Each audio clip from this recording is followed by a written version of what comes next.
Guruji. Namaste. Thank you for making the time to be here today. Yes. The question or almost a conundrum that I've been thinking very deeply about is healing. So I'm a life coach by profession, and I feel this need to help people. At the same time, I wonder whether anything in the world is an imperfection. Mm-hmm. Does anything need anything to be done? Is there a role of a healing modality? And most of us are into this chakra healing, or they'll be in crystals or whatever. We all explore our own pathways to curve with what is happening within us. So sometimes it feels, am I using a crystal as an escape, or going to a healing session for not wanting to feel what I want? Mm-hmm. And I've caught myself several times doing that, and then I've just stopped and not opted for it. But yeah, like overall, what is this role of healing per se in the journey of a seeker? Well, partly you have already answered that question because you said that as you engage in this kind of activity or you explore it, that you try to stay mindful. And by doing that, you've already caught yourself a couple of times trying to do a spiritual bypass, you can say, or using a modality in order to escape something. So, of course, this is the main thing in everything we do, is to remain aware. Yeah, remain aware. So having said that, I mean, it's true. The conundrum comes because there's this belief in spiritual life that we really needn't, with some people and among some traditions, that we really needn't do anything. That everything is perfect exactly the way it is. And of course, in the ultimate sense, that's true.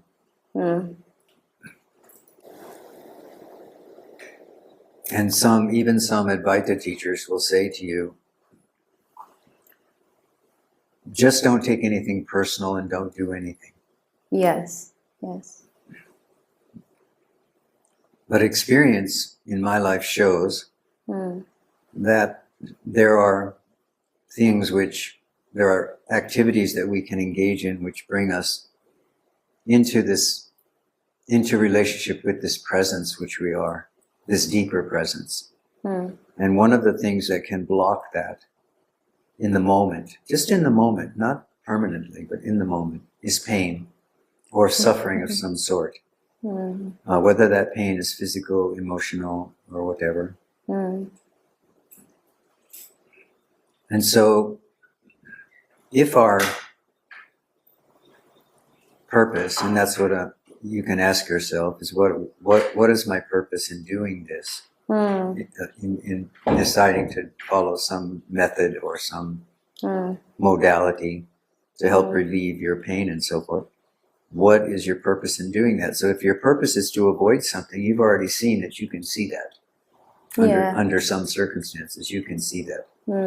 So this question is valuable for that reason. And in that case, you want to just stand in what is happening. You don't want to go into the avoidance behavior. You want to be able to stand in it, be present in it, and to furthermore see how is it that this mind will try to run away from what is here when it's uncomfortable.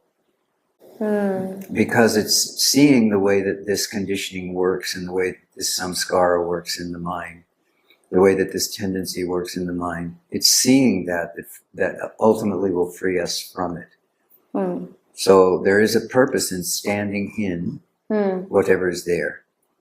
But having also said that, when you stand in it for a while, and then there's a recognition that I'm really not, maybe the recognition is something like don't have a firm enough foundation to stand in this pain or this difficulty at this moment. Maybe later I will, but at this moment I don't. And what I would like to do is have enough presence of mind to be able to sit quietly and this pain, this emotion, whatever, is blocking that, and I don't know what to do with it, then you can say, all right, my purpose though is to use this time wisely to awaken. And I feel in this moment like I can't do that on my own. I feel like I'm not strong enough, or I don't have the will, or the pain is too great, the sorrow is too great, the loss is too great. Then this is a time to go to the modalities. Because the intention is not to escape something. The intention is actually to heal something. There's actually to understand something about it.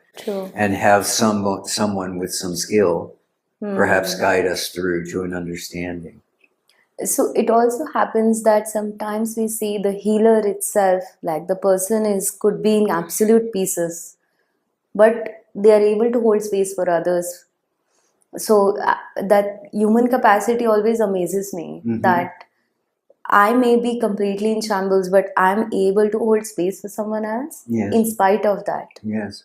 As if there are two different Ambikas operating, because 10 years I've been doing this practice and I've gone through my share of absolute depression and things, but it has never impacted a client.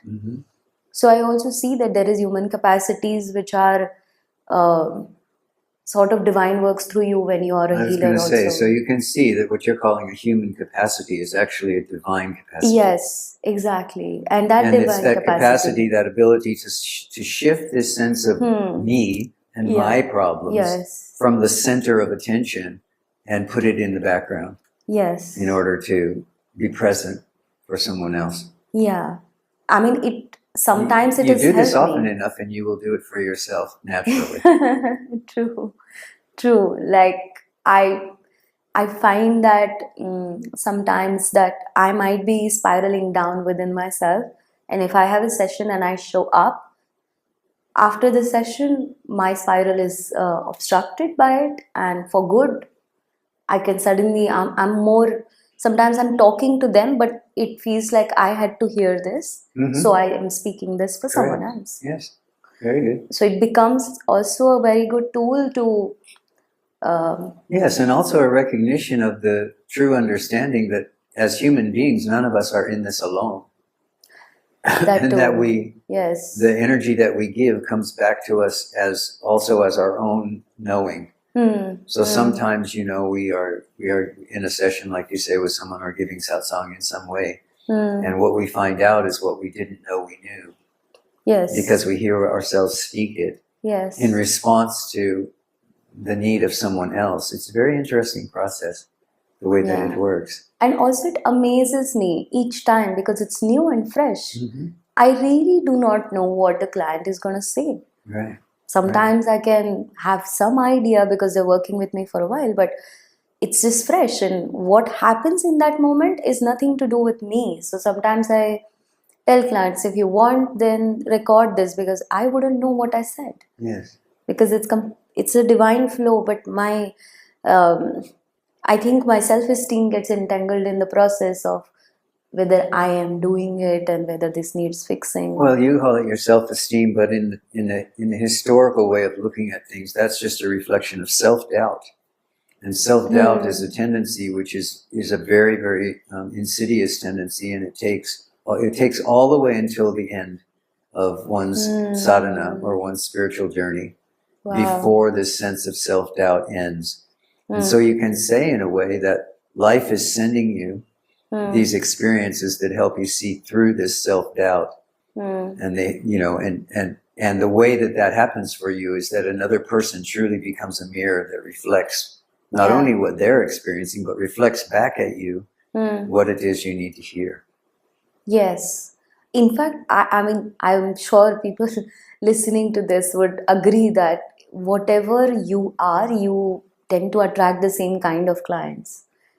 It's just like how you attract the same partners or friends or whatever. Like similar kind of wounds get reflected in anything and everything outside. And it's a bit scary also. So where does that belief come from? It's just facts. No, it's not. No? It's a commonly held opinion. Oh, okay. Tell us more. So I will ask you, so what would it mean if you were unshakable in your recognition Hmm. that you are not looking at a person or at yourself at a certain level, a similar level of problem, a similar layer of relationship or dysfunction or whatever. You looked at that person and all you ever saw was the self. I mean, it would still hold true, right? What would hold true? That I am the unshakable self, so I can see that in someone else. Yes, that's absolutely true. You are the unshakable self, so you can see that in somebody else. But what I'm questioning you about is you have just made a statement that when you see something in another person, you about yourself, you say, "Oh, that's the same level I'm on." Okay. I'm asking you, is that true? I feel what probably I would clarify, not on the same level. I just feel that they've gone or seen similar suffering Yes. What does that say about you, though? that I am going through it. Or So this needs to come to an end. That belief. yes. That belief needs to come to an end. Yeah. Do you think that when Osho or Ramana or Yogi Ram Sarat Kumar had someone come in front of them with a great deal of suffering, or Anandamoyi Ma with a great deal of suffering, and related their story, they said, "Oh, I must somehow be in the same place they are"? No.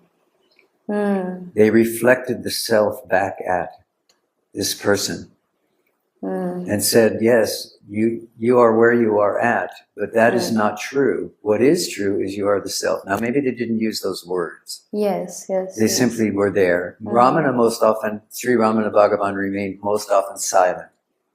When someone came to him weeping and, crying about their story or their circumstances, in most cases he remained quiet, just radiating the self. Now, after the person would calm down and maybe leave the building, then he would talk to the devotees that were around. This is what he was saying. This is what he was doing. This is what she was doing. This is what she was saying. And then he would teach from the perspective of how we, as the Buddha would say maybe, as how we suffer over what we think is true. And he would teach out of that space. But while the person was there, he would simply be there as the silent presence of being. And this would be the healing factor for what you call maybe perhaps the healing factor for a person.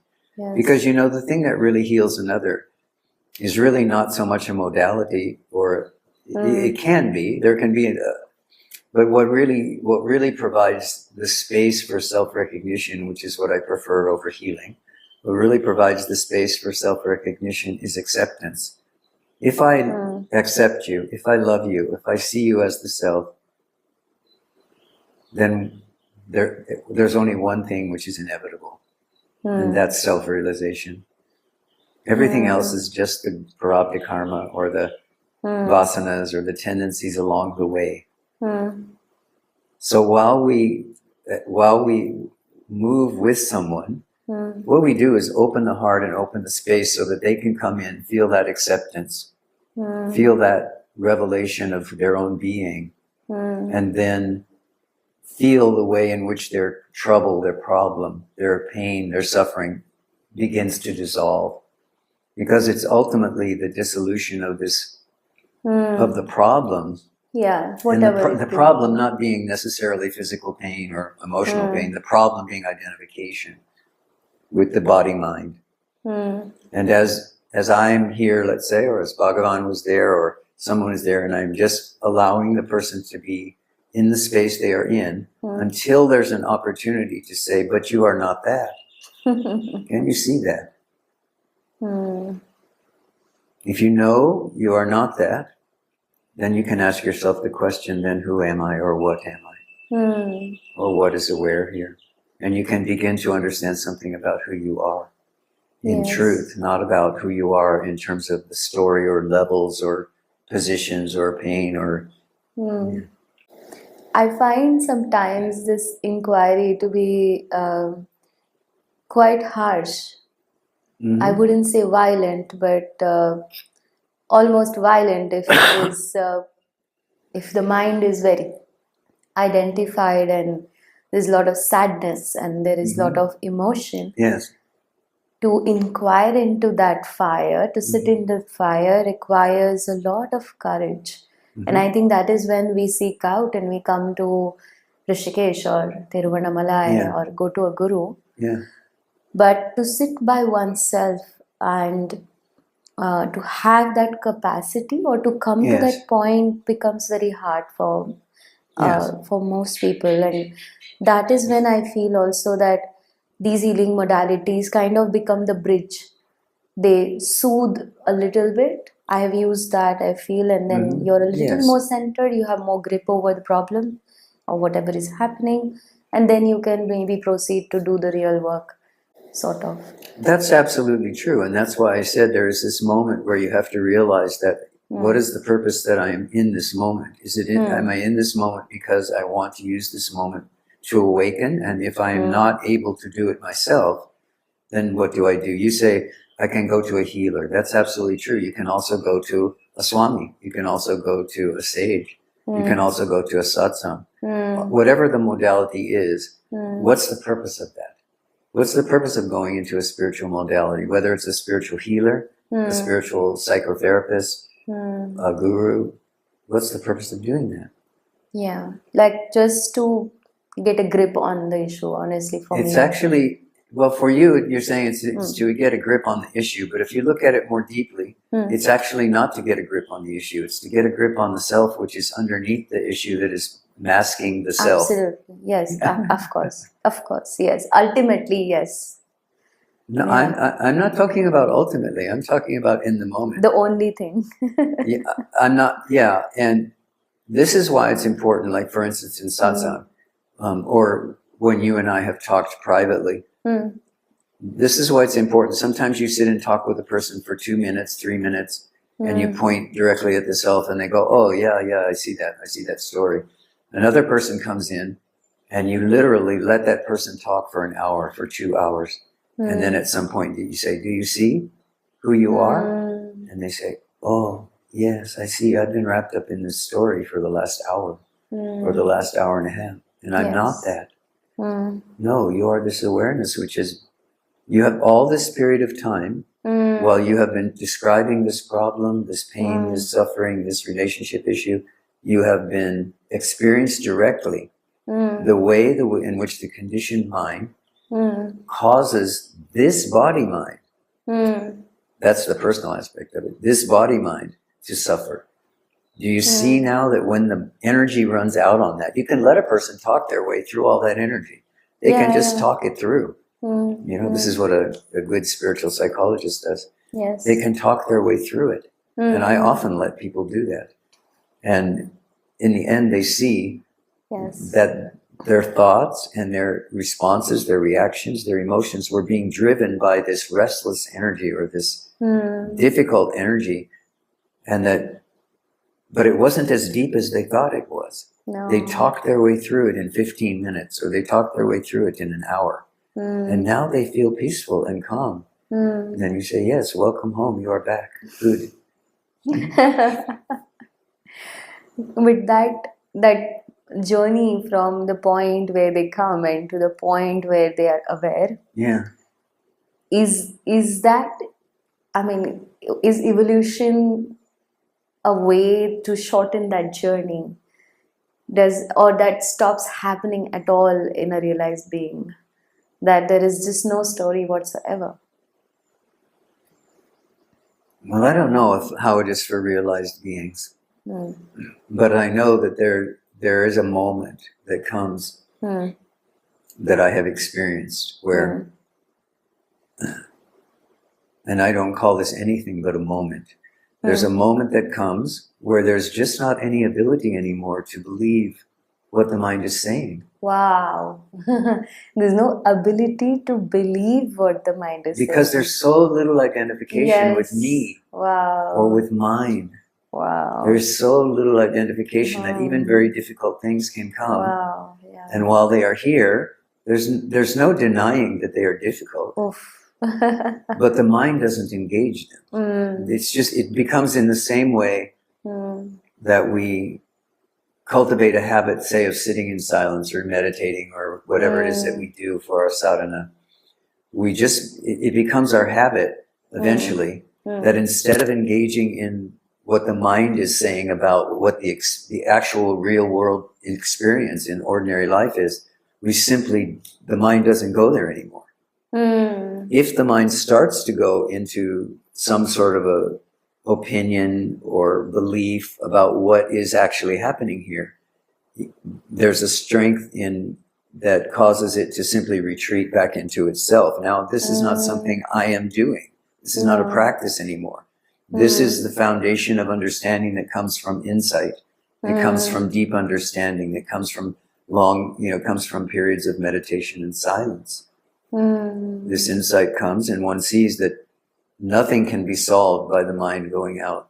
It's only solved by the mind turning in. And so if there's a movement of the mind outward, it's not something that is done in the way of sadhana as it was in the past. It's just not the habit anymore to go out. The habit is to remain. Wow. So this habit stems from that one moment that you spoke about. Yes. Right? So I do see that there are glimpses. Yes. And but it has not become a habit yet. Yes. And I struggle. I genuinely struggle. So continue. Continue to struggle. No. Don't continue to struggle. Yes. Continue to look at the beliefs that you have around what is rising in the mind, about what is rising in the body, about what is rising in the world. Continue to look at that and further look at how you suffer or project or opine about what your experience is in body, mind, and world, and then come to know that every single one of those opinions, every single one of those reactions, every single one are false. They are false. They are based on what we in Advaita often in English call conditioning, what in the traditions are called tendencies, vasanas. Or in psychology, we call it the schema. Oh, okay. I don't know that word. Okay. Like the Is that picture that you have the overall painted. belief system? Yes, exactly. And this is really scary for people. Don't say, I'm not telling you to do something that's easy. I'm telling you to do something that is incredibly hard for most people. And that is to not believe anything about what we have told ourselves in the past and what we are telling ourselves now. So it's a very interesting place and time when we are talking about this. So just yesterday, something showed up in my life, and something very drastic, something very fresh and new that has not happened for a while. And I didn't want to trust it because I've had bad experiences about this topic before. And I was like, but something within me was telling me, maybe it's time to change this belief rather than changing the situation outside. Yes. This You time I question don't the want to belief. respond the same way. Yes. I want to respond to it differently. Yes. Do I have this fear of, being here right now? And I found myself to be very scared of something good happening to me. And I was like, all along, you've been teaching the world about this. Come on. Yeah, but It's your this is how time. insight develops, right? Sometimes we teach what we don't know as a direct experience until we experience it directly. Yes, exactly. And I had a direct experience of my own belief system. Yes, beautiful, because this makes you more compassionate toward the people that you're working with. Oh, yeah. Yeah, I didn't think of that. But it was stark for me to see, and it's like a open brain surgery, open thought surgery going on while I am with this another human being and who has showed up, and I can see now, can I now trust this? or can I not? And I'm like, So let who's me ask asking you a this? question right there. Yeah, that's right. But let me ask you a question right there. When that question came up, can I trust this? Are you talking about can I trust it right in this moment? Or are you talking about if I trust right in this moment, it means I have to trust this all the time? You see, because there's a difference between saying, Yeah. in this moment, I can feel the openness of the heart. I can feel the center of my own presence. And so I know I can trust. That's different between the mind then grabbing it and saying, okay, now because I've had this glimpse Yes. or this moment of peace in this difficult situation, that means I have to be able to trust everyone who comes to me and provokes this situation. No, you still, all you can say is that in that moment, there was a feeling or an insight to open the heart and to see what happened, to see what would be different from what happened before. Yes. That's all you know was true or real at that moment. But what we often do when we have these moments of insights is we then try to wholesale apply them to every similar situation in our lives from that moment on. And if that samskara or that tendency is completely obliterated, that will happen. You will be able to be open in that situation every time. But if what you were having was a glimpse or a momentary experience, then you rejoice in the momentary experience. You say, oh, I saw that. I see that now. But you also say, now I can give myself the time to actually absorb that, like you're doing right now. Yes. We talk about it, you absorb it. It becomes your reality. And this is a psychological principle. People don't change because they hear something. People change because they hear something, they evaluate it, and in your case, the evaluation is that you talked about it with other people for a long period of time. True. Then they begin to see the truth of it, which you saw yesterday.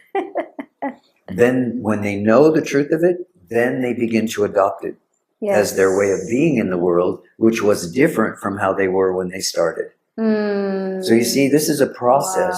You can see this in psychology. You can see this in Abhidhamma and Buddhist psychology. You can see this, that this is, change does not happen for most people wholesale. No. It does for some sages, right? There's like a moment of lightning strikes and enlightenment happens, right?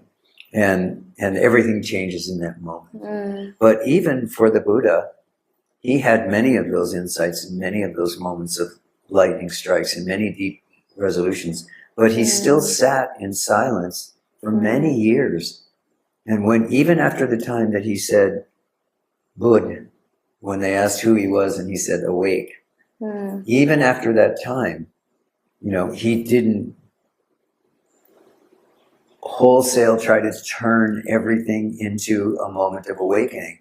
A moment of awakening allows everything to be as it is and sees that oneself or sees that awakened moment which is present here.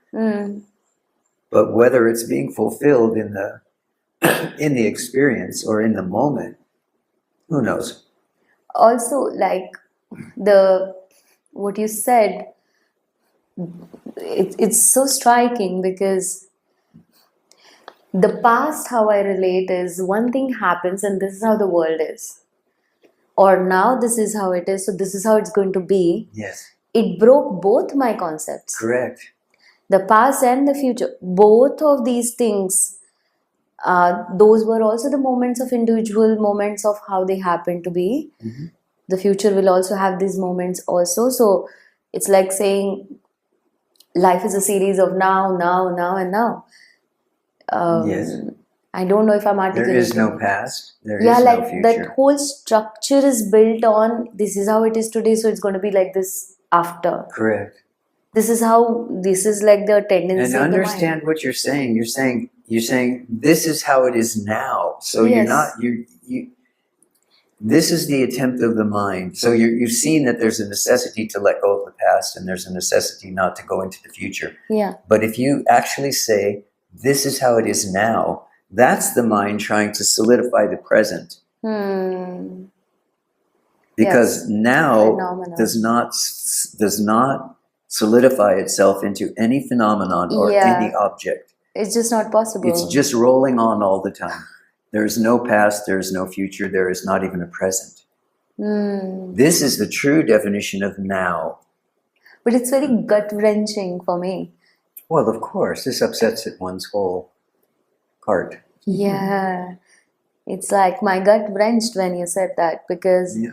it made me feel, wow, like the entire structure in which I've been building my memory system Correct. collapsed. Yes. Yes. Oof. So where are you now? I'm like a free radical now. I don't know. Yes. Yes. It, But understand that part of what is happening for you now is you're processing this. This is why you're trying to talk with me about it. yes. Because if you weren't trying to process this would have all happened. It would have all shattered. It would have all fell down, and you wouldn't even have come today. That's true. You would have just stayed in the eternal now. Yes. You would have stayed in the eternal now. Yes. But this is good because sometimes the mind needs to understand what has just happened. Yeah. And that's what you are doing now. Yes, because last night, like when I said, I felt that glimpse and I was like, okay, I had a whole different set of questions to ask you, because Yeah. when I asked you yesterday for this, I was thinking of something else. Yes. And too much life happened last night. And I was like, okay, this is what is burning now. This needs to be addressed like now. Because there's something, my gut is wrenched since morning. Yes. And I'm like, Yes. what is happening? But you see, nothing is happening. No. This is what I'm here to tell you. There is nothing happening. Okay. Wow. If you can, at this moment, just if you can, understand that nothing has happened. What is here is just this moment.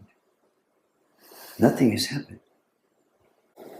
This presence, which you are, not the present, this presence, which you are, which was there in this heightened moment of insight last evening, is also here now. In the intervening time, your mind has tried to explain it to you. I'm telling you this is a natural human condition, so you don't need to push it away, you don't need to ignore it. But I'm also here to tell you it isn't necessary. If you are simply here now, in the same way that you were here last evening when this insight came, then you can bypass this whole need to understand. You see, just as much of a difficulty for the sadhak as the past and the future and the present is, the need to understand by the mind is a way of the mind grabbing control when it feels catastrophe is coming. The catastrophe being, if she doesn't believe some story about this, there will be a catastrophe. The mind does this. And so it wants to solidify things, get a hold of things, understand things. But you know, if you are here as the eternal now, there is no time to understand anything. And deciding that you need to take the time to understand something. Maybe there's no need to understand. I mean, now we come somewhere interesting. I mean, what I'm watching Yes. at this point is that, like you said, why would I bring this conversation up? Is because there is a need and I want to get, like Correct. I said, a grip on what is happening. But And I am saying nothing is happening. and when you say nothing What is does this happening, mean? all of this just invalidates itself. Okay, let me say this about that. Invalidate is the wrong word, Okay. because this is a self-validating process in terms of removing self-doubt. Okay. Okay, so there is a process of validation going on, and that's partly what your mind is trying to do. But what I'm saying is that is a different process from the mind which is trying to understand. The mind that's trying to understand is trying to understand based on concepts which it has gathered from the past. And it's trying to fit your current experience into what you experienced in the past, or find some Reference to some reference point for it. Yes, that is absolutely correct. Correct. Yes. Right.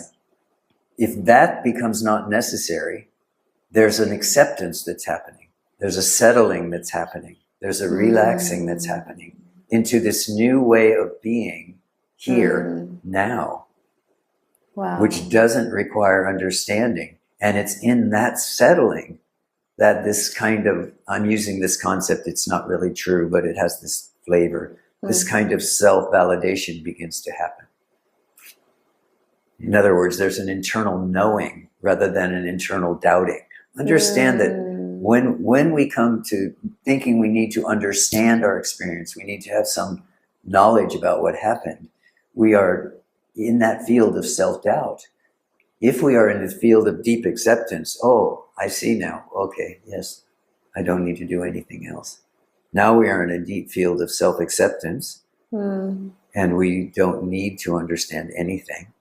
And now there's a self-validation that's going, not self in terms of the person, self in terms of this deep knowing.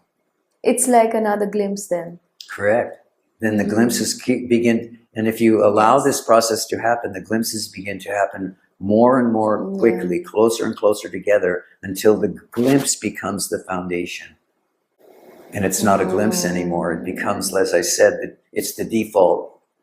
When the mind, the conditioning, the personality tries to go out and make a story, it simply won't. It just falls back into itself. It sees it takes too much energy. Also, it's exhausting. It's exhausting. I mean, I'm already finding. Well, this is why the sages have always said, that if you let go of the past and you let go of the future and you let go of the present and you're simply here in presence, there is a final step. The final step is what? Do you know? You know what the sages say? Relax. Stop questioning.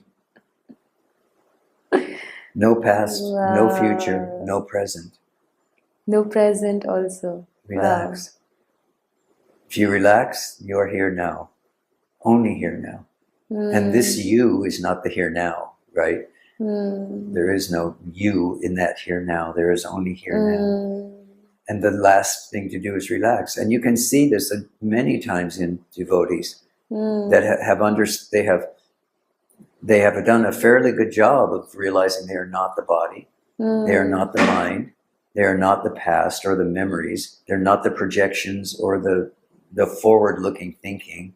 They're not even whatever experience they might be having now, whether it's blissful or it's challenging. They know all of these things, but they are still frantic. Yeah. The final step is not being followed. Because this deep relaxation takes so much trust. Wow. It feels like a huge mountain of trust that you have to build, but it's not. It's that you just have to trust the moment. Because it's faith. I don't think there is trust involved in the process, because trust still requires a reference somewhere. But faith, no? Okay, you can say faith, but faith or trust requires that you let go of the self, let go of the small sense of me. Yes. You have to have some faith. You have to have some trust. Something bigger. That you are being carried by the Supreme or by the, So when I see sadhus and this, Girivalam, people who just stay on the street, and I'd be like, what enables them to have that amount of faith in the universe that they're just carrying from day on and day out in this heat right now. It's mad heat right now. Yes. Or there is rains or whatever. I always wonder this somehow. Whenever I see them, and I still see them smiling and playing around and asking for alms or doing whatever. I don't know what the schedule of a sadhu is. No, they have a schedule. But they have a schedule. Yeah, I they assume, definitely do. They might be taking a bath somewhere, whatever. But how does it carry on? How does life carry on? Or carry on a child in the womb, for example. But let's stick with the sadhu thing for a moment, because this is a really important understanding. If you spend time out on the Girivalam with sadhus, you begin to learn and understand that they are showing you a very deep level or a very deep recognition that all is well, everything is fine. A deep level of relaxation. Even when they are sick or they are suffering in some way, they still have this deep, like what you call their faith. They have this deep level of trust that the universe is looking after them. Yes. these are people who have made an extraordinary commitment in their life. And, Yeah. and we're not talking about the ones that are just out there begging because they want a new motorbike. They're out there too. Mm. So it's, we're looking for people that have, we're talking Yes. about people that have moved Yes. into this deep level of acceptance. Mm-mm. So if you understand that you are a sadhu in the world or a monk in the world, Mm. can you behave the same way? Can you have this deep level of trust or faith and carry on with your work and carry on with your family, carry on with your relationships, carry on with what life brings to you in this moment, Mm. and do it from that deep level of surrender and that deep level of trust. If you are able to do that, then whatever life presents to you, however your life turns out, whether you end up being a sadhu on the road, or you end up, No matter what. no matter what, Just doesn't matter now. Like the external circumstances don't change anything. you realize that the self is here as all of this. So it makes no difference how it shows up. And for some, the destiny, the prarabdha karma, is to be on the road with nothing but the clothes on their back and a tarp to keep the rain off of them, and a second set of clothes for while their first set of clothes is drying. That's it. Just a couple of dhotis and a tarp, and that's it. But for another, it is just as it becomes possible to just allow life to be presenting what it's presenting and not disturb one's sense of being because one is having a certain kind of experience or another, because there is no one having that experience. This is the teaching of nothing is ever happening.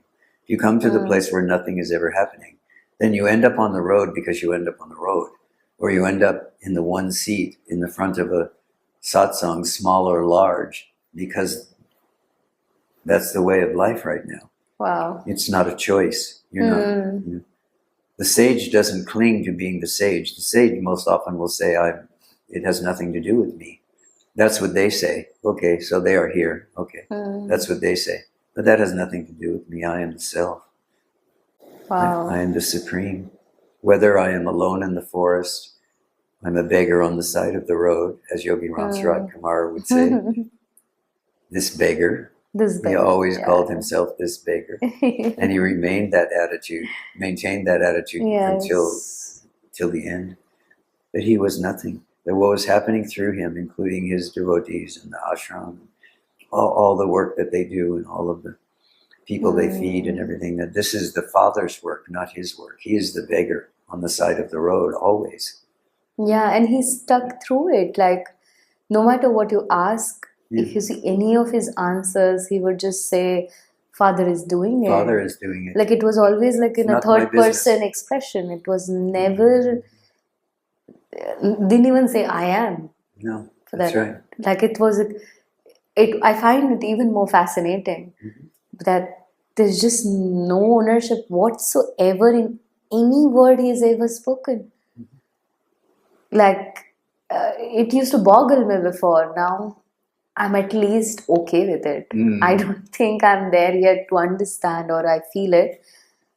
But it used to boggle me. I came in 2018 and the only ashram I knew except Ramana Ashram was Yogi Ram Surat Kumar, because I heard of it in Rishikesh in the Moji Sangha from someone. And I wanted to see Madevki. A friend of mine said, she does satsangs, and I was hungry for anything. I could have had anything. I was like that. So I went there and I heard all her stories of surrender. Each day she would just tell me how she surrendered to Father, and I'd be like, what kind of languaging is this? For once I even thought that they're translating properly from Tamil, so maybe Tamil people speak like this and I don't understand. But then later I realized the deeper reason why the third party is used. Yes. Because in totality, there is only the third party. Correct. There is no me and you. And oh my God, that was to some extent even heartbreaking, because it broke so much inside me and I cried and cried. I almost every day I went. And everybody thought I'm crying these tears of grace. And I was like, no, I'm going through a heartbreak of my life right now. Yes. You have no clue how much I've believed and identified with this. Yes. I've always known only this. And now you're telling me this doesn't exist? Yes. It was a lie in some way. Yes. And I felt like a liar. I Yeah. felt, Yes. I took very long. I took Yes. 5 years almost to come to terms. Yes. And I'm still taking my time to come to terms, but now at least I'm able to have a conversation about it. Yes. But it was very heartbreaking. But if you also. look at the traditions, and if you, in this case, if you specifically look at the Christian tradition, this is referred to as the dark night of the soul. When this kind of an understanding comes and it shatters everything. Yes. And it's not talked about as though, oh, I am enlightened. It's talked about as the dark night of the soul. Yes. Well, this means that there is this shattering that's happening. This crying is happening, this gnashing of teeth, this destruction of the how the personality of me is built. Yes. And this is devastating for people. It was. Yeah. Everything devastated around me. My parents, my relationships, my business at that point of time. I'd come with my co-founder of that time and we were doing extremely well. In a year's time, everything got devastated, even my health. And I was like, what? You can't be serious about this, And I was trying to hang on to everything I could get and still working, still doing what I need to do in my life. But it was very clear that this is done. Your life is over. It's over. And it's over for good. Yes. Yeah, but it took too much, I do feel, out of me in terms of everything. And now when I'm sitting here, I don't have a single care in my life. Like everything, it was a storm, it was a tsunami, and then came this rain, and now everything is rebuilding itself. It's like a new village. Yes. Yeah, and I have new neighbors. Yes. And I have new people. Also the courage to tell my family that I'm never coming back. I'm done. I'm done with all of this. It was so hard. And my parents were like, okay, spiritual seekers say that. And they took it thanks to them being Indian, I guess. But I do feel this is very hard and it's a nerve-shaking process.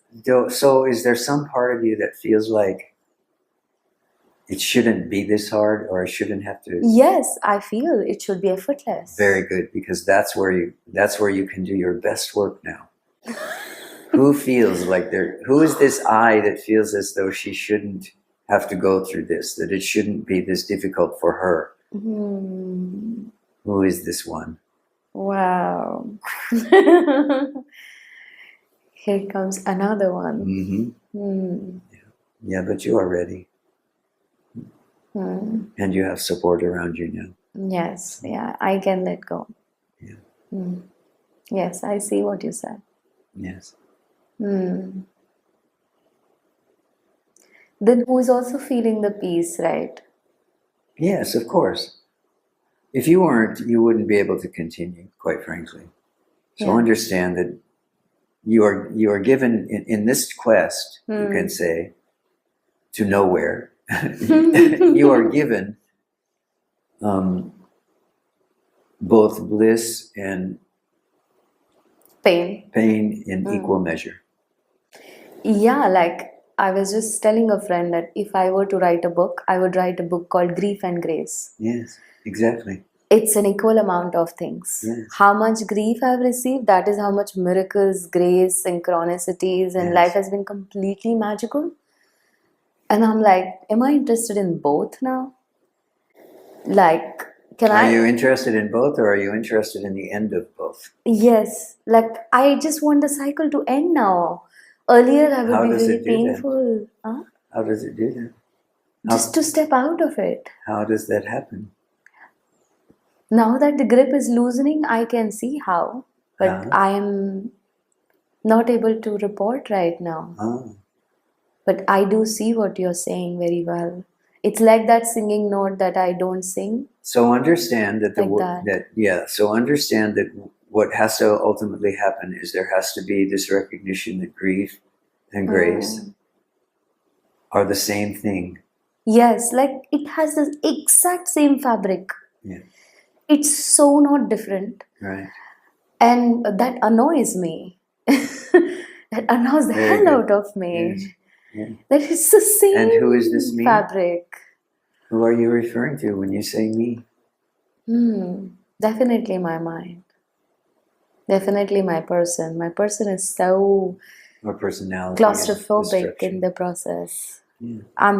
I feel that I'm like losing all of this all the And time. who says this? Who are you referring to when you say I am losing? You see, this inquiry has to be persistently applied to every single thought that rises. Each time, as we're having this conversation, you are going further and further into the recognition of how you support, establish, and defend I.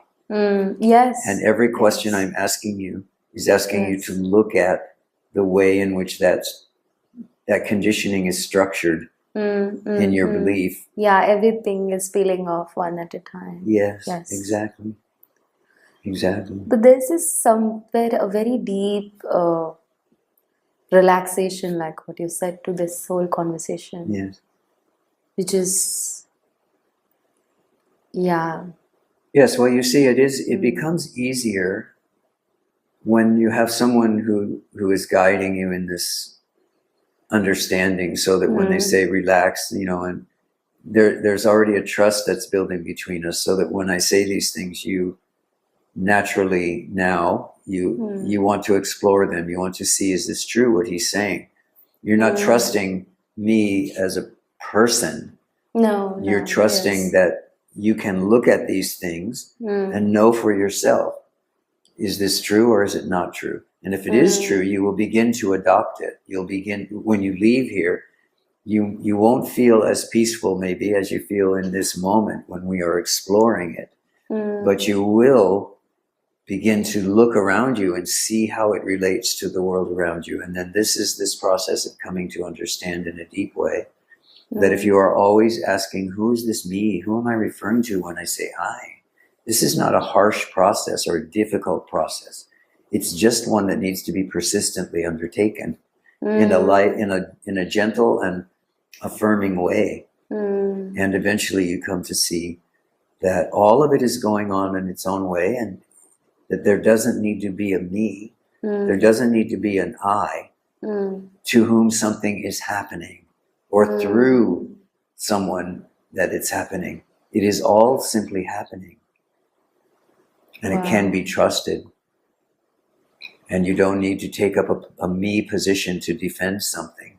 You can be fearless in the face of what is coming and going. Wow. And the way we get there is we keep asking. Every time we hear our mind go, give us an explanation for something, every time we hear the mind say I, we say, who am I referring to when I say I? Who am I referring to when I say me? And we look at that and see the way that that conditioning is manifesting, and then we let it go. We don't look at it and say, oh, this is true. We look at it and let it go. Say, oh, this is the way the me is manifesting. This is the way the I is manifesting. Well, I'm no longer willing or interested in the me or the I. I'm interested in what is here before I am. Wow. Hari Om. Hari Om. This feels like a paradigm shift. Yes.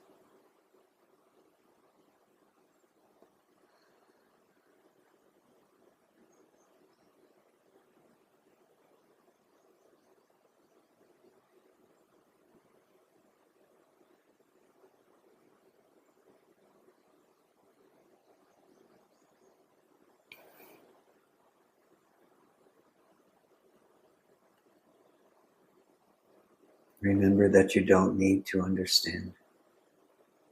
You don't need to label anything.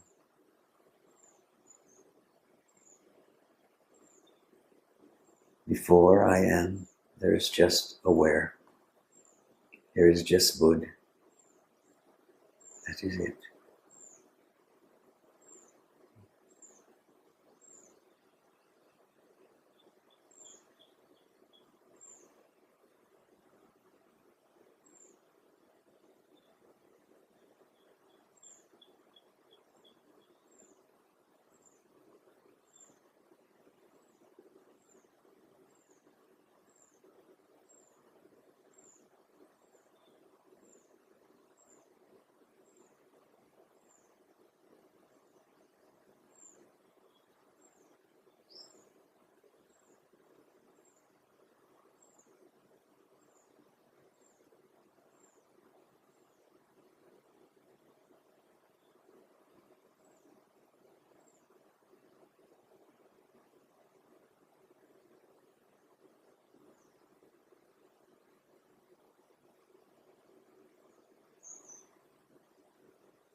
So now what questions are left?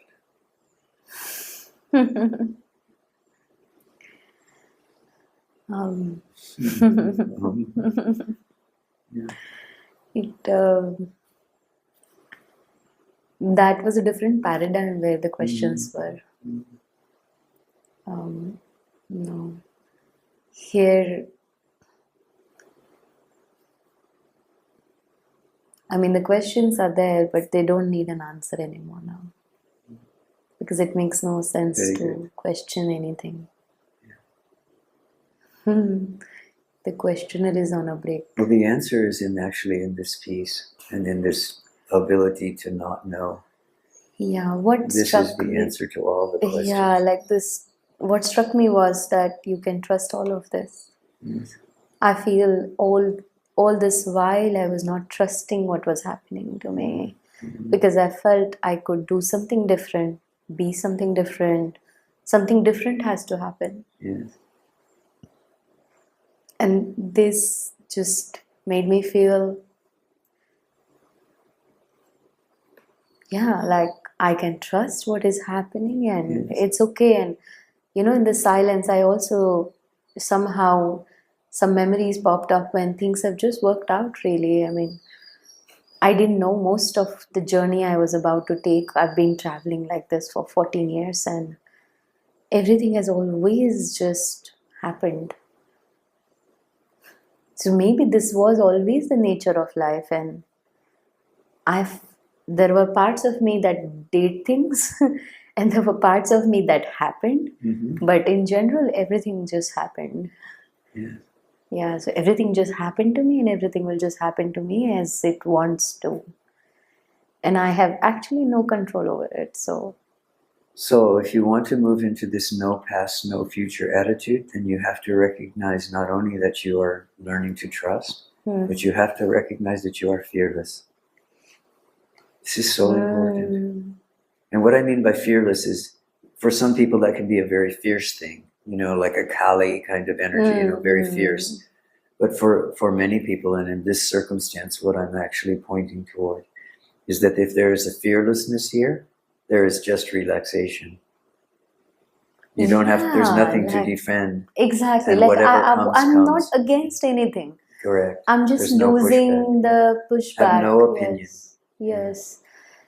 How I'm feeling right now is that when the moment happens, I will know what to do. If no moment happens? That's also okay. Like whatever, exactly, like whatever has to happen, none of that can, like there is this. If you understand this place fearlessness, I don't that know. we've just touched, and that we touched a couple of days ago, and that we've been touching on a regular basis together, you and I, if you understand this place that we're touching, it's in that space that you are fearless. Nothing can touch that space. It's just whatever is coming, whatever is going, but it's not happening to anyone. Yes. It's just there, whatever's happening in experience. It's been an incredible conversation with you. The sense of liberation I feel is priceless. And I hope each being that listens and watches this feels the same. Thank you. Hari Om. Hari Om. Arunachala. Arunachala.